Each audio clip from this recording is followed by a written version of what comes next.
Hello students, आज हम पढ़ने जा रहे हैं सेल बायोलॉजी का एक महत्वपूर्ण टॉपिक जिसका नाम है वैक्यूल यानी कि रिक्तिका। ये बेसिकली जो रिक्तिका हम पढ़ने जा रहे हैं ये पादप कोशिका के अंदर जो है वो बहुत बड़ी होती है, राइट। और ये कोशिका के 90% आयतन को क्या रहती है, घेरे रहती है।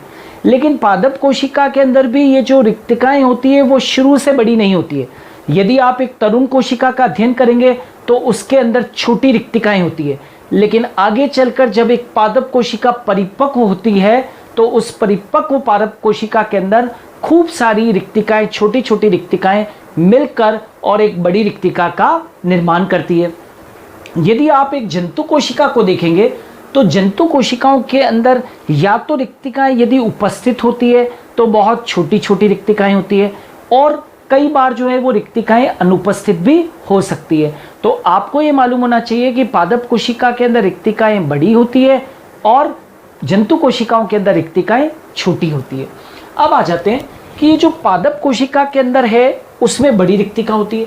तो पादप कोशिका के अंदर बड़ी रिक्तिका के बन जाने से बेसिकली क्या होता है कि जो केंद्रक और कोशिका द्रव्य होते हैं वो परिधि पर चले जाते हैं। जैसे मैंने चित्र में बता रखा है, मान लीजिए ये एक बड़ी सी रिक्तिका बन गई, तो बड़ी रिक्तिका बन जाने के कारण ये जो केंद्रक है और जो कोशिका द्रव्य है वो कहाँ पर चले जाते हैं, परिधि के ऊपर चले जाते हैं।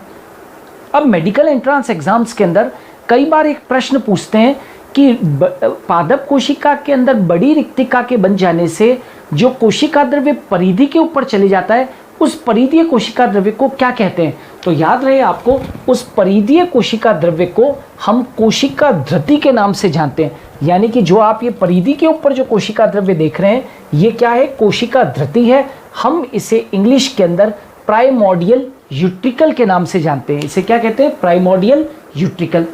अब देखें, यदि आप इस रिक्तिका को देखेंगे तो इस रिक्तिका के चारों ओर एक विभेदनात्मक पारगम्य झिल्ली पाई जाती है, और इस विभेदनात्मक पारगम्य झिल्ली को टोनोप्लास्ट झिल्ली कहते हैं।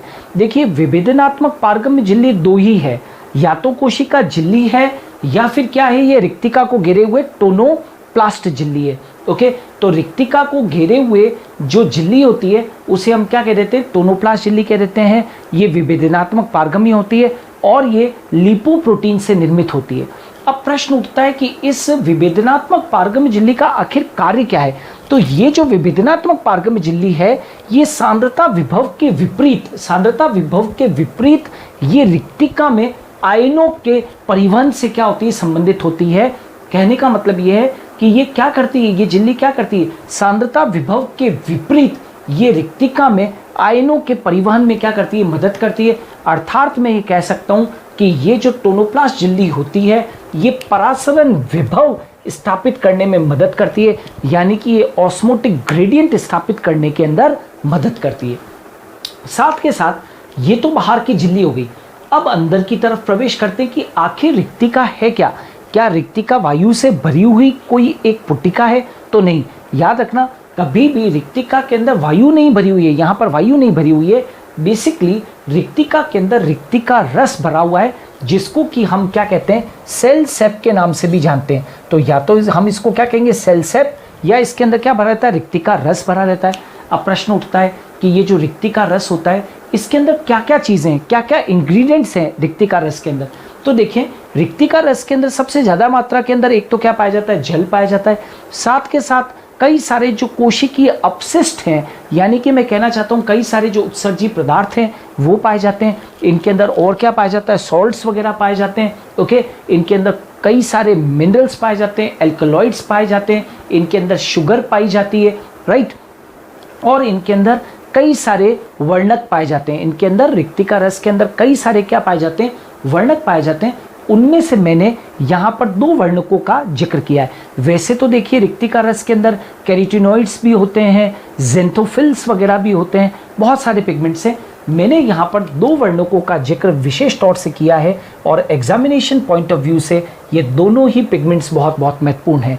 2016-17 के नीट एग्ज़ाम के अंदर भी ये प्रश्न पूछा गया था कि रिक्तिका के अंदर जो है वो कौन सा वर्णक पाया जाता है। तो आपको मालूम होना चाहिए कि रिक्तिका रस के अंदर एक वर्णक पाया जाता है और उस वर्णक को कहते हैं एंथोसाइलिन वर्णक।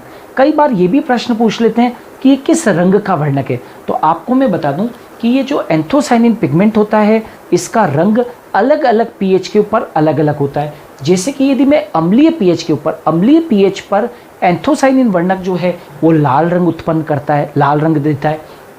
क्षारीय पीएच पर, एल्कलाइन पीएच के ऊपर जो 7 से पीएच होती है, ज़्यादा पीएच होती है, उस पर ये कैसा रंग देता है, ये नीला रंग देता है, ब्लू रंग देता है।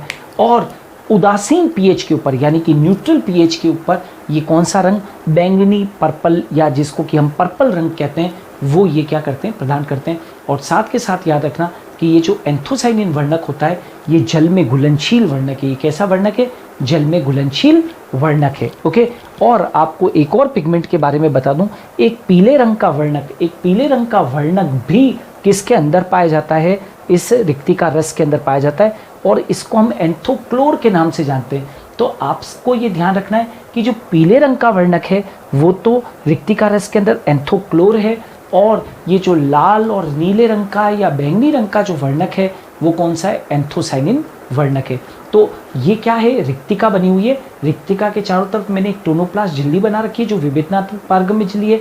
रिक्तिका के अंदर रिक्तिका रस भरा हुआ है। ओके, अच्छा एक और चीज़ ध्यान रखिए कि ये जो रिक्तिका रस होता है इसका ओपी हमेशा क्या होता है, ज़्यादा होता है। इसका ओपी ज़्यादा होता है। तो ओपी ज़्यादा होने के कारण, ओपी ज़्यादा होने के कारण ये क्या उत्पन्न करता है, that is known as turgidity.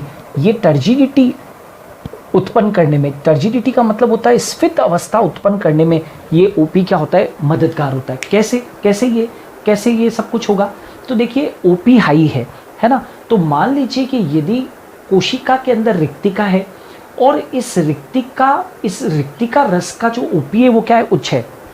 मान लीजिए कि हम इस कोशिका को किसी एक ऐसे माध्यम में रख देते हैं जिसका ओपी क्या होता है, कम होता है। मान लीजिए मैंने इस कोशिका को जल के अंदर, शुद्ध जल के अंदर रख दिया। अब शुद्ध जल का हमको मालूम होना चाहिए कि ऑस्मोटिक प्रेशर, परासन दाब क्या होता है, कम होता है।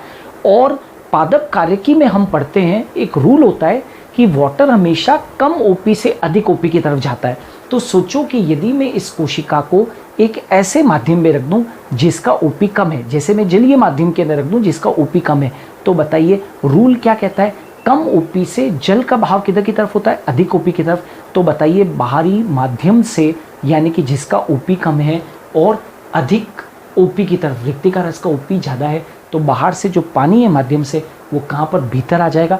और भीतर आ जाएगा तो नेचुरल है कि ये क्या हो जाएगी, स्फीत हो जाएगी। ये कैसी हो जाएगी, स्फीत हो जाएगी। तो हम ये कहना चाहते हैं कि इसका ओपी ज़्यादा होता है और ये स्फीत अवस्था, ये टर्जिडिटी को मेंटेन करने के अंदर भी इसका क्या होता है, रोल होता है। इतना ही नहीं, ये जो इस आप रिक्तिका रस के अंदर जो एंथोसाइनिन पिगमेंट देख रहे हैं, राइट, यदि हम किसी एक चीज़ को गर्म करते हैं, बॉईल करते हैं, तो बॉईल कर देने पर वो जो चारों तरफ की जो कोशिका झिल्ली होती है उसके रप्चर हो जाने की वजह से रिक्तिका रस के अंदर जो एंथोसाइनिन पिगमेंट है वो कहाँ पर आ जाता है, बाहर आ जाता है। तो ये भी आप लोग ध्यान रखना। दूसरी चीज़ एक और कि आखिर ये जो रिक्तिका हम पढ़ रहे हैं इसका कार्य क्या है। तो रिक्तिका जो है वो कई कार्यों से संबंधित होती है, लेकिन उसके दो महत्वपूर्ण कार्य है कि एक तो ये परासरण नियंत्रण से क्या होती है, संबंधित होती है। एक तो ये परासरण नियंत्रण से संबंधित होती है, साथ ही यह परासरणीय विभव स्थापित करने में भी मदद करती है, ऑस्मोटिक ग्रेडियंट स्थापित करने में भी मदद करती है, और इसके अंदर कई सारे उत्सर्जी पदार्थों का इसके अंदर क्या रहता है, स्टोरेज रहता है। तो ये स्टोरेज से भी क्या रहती है, संबंधित रहती है। अंत में हम आपको दो और रिक्तिका के बारे में पढ़ा देते हैं। एक का नाम है संकुचनशील रिक्तिका, एक का नाम है खाद्य रिक्तिका। ये जो संकुचनशील रिक्तिका होती है इसको हम कॉन्ट्रेक्टाइल वैक्यूल कहते हैं, कॉन्ट्रेक्टाइल वैक्यूल। यदि आप किसी भी किताब के अंदर या कहीं पर भी अमीबा की यदि कोशिका का अध्ययन करेंगे तो अमीबा के भीतर आप पाएंगे कि एक उनके अंदर सीवी पाई जाती है, कॉन्ट्रेक्टाइल वैक्यूल, जिसको हिंदी के अंदर हम संकुचनशील रिक्तिका कहते हैं। और ये संकुचनशील रिक्तिका अमीबा जैसे प्राणी के अंदर उत्सर्जन और परासरण नियंत्रण से क्या होती है, संबंधित होती है। इसका मुख्य कार्य उत्सर्जन व परासरण नियंत्रण। इतना ही नहीं, यदि आप देखेंगे एक और प्रकार की रिक्तिका होती है जिसका नाम है खाद्य रिक्तिका। इस खाद्य रिक्तिका को इंग्लिश के अंदर हम फूड वैक्यूल कहते हैं, राइट। और ये किस में पाई जाती है? प्रोटिस्ट प्राणियों के अंदर पाई जाती है, प्रोटिस्ट प्राणियों के अंदर पाई जाती है। अच्छा, इसका निर्माण कैसे होता है? जब प्रोटिस्ट प्राणियों के शरीर के भीतर भोजन अंतर्ग्रहण किया जाता है तो भोजन अंतर्ग्रहण करने पर जो निर्मित रिक्तिकाएं हैं उन रिक्तिकाओं को हम क्या कह देते हैं? खाद्य रिक्तिका कह देते हैं। ओके, सो स्टूडेंट, ये जो था वो एक्सप्लेनेशन था किसके ऊपर? रिक्तिका के ऊपर। पिछले अभी 2-3 सालों के अंदर यहाँ से लगातार प्रश्न पूछे गए एंथोसाइनिन वर्णक और ये कोशिका धृति वगैरह से, तो आप इसको हमेशा इसको ध्यान रखिएगा। मेरे वीडियोस को आप देखते रहिए, मैं आपके लिए फ्री वीडियोस लगातार समय निकाल कर बनाता रहूँगा। मेरे चैनल को आप सब्सक्राइब कीजिए ताकि आपको लगातार नोटिफिकेशंस प्राप्त होते रहें, और मेरे चैनल को आप सब्सक्राइब करने के साथ साथ आप इसे लाइक और शेयर कीजिए। और आपको बायोलॉजी से संबंधित यदि कोई भी दिक्कत आ रही है तो आप कमेंट सेक्शन में जाकर कमेंट कर सकते हैं। मैं आपके प्रश्नों का जवाब जल्द से जल्द देने की कोशिश करूँगा। जय हिंद, थैंक यू।